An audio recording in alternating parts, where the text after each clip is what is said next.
হুম, start.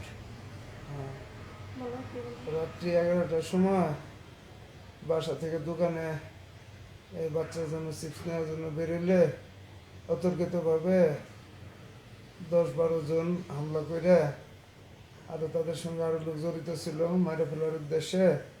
তারা rod, hockey stick, দা, লাঠি সুটা নিয়ে অতর্কিতভাবে তোমার হামলা করে।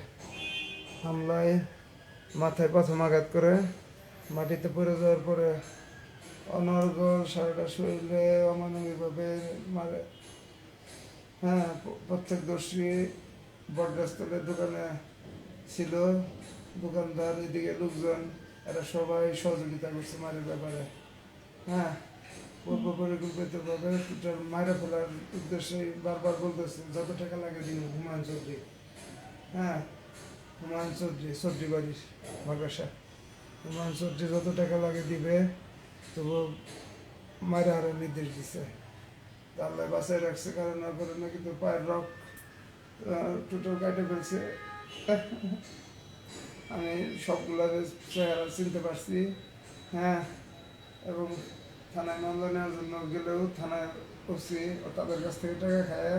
হ্যাঁ, আমার উল্টা ফাঁসানির হুমকি দেয়, যার জন্য আমি শেরপুর হসপিটাল থেকে ঢাকায়, হ্যাঁ, ট্রিটমেন্টের জন্য, উন্নত চিকিৎসার জন্য ঢাকা আসলে ইউনাইটেড হসপিটাল আমারে গ্রহণ করলো না সিরিয়াস রোগী হিসেবে। হ্যাঁ, বিদেশে উন্নত চিকিৎসার জন্য তারা দিল, পরামর্শ দিল। মানে এমন অবস্থায় আমার শরীরের কন্ডিশনও ভালো না। আল্লাহ,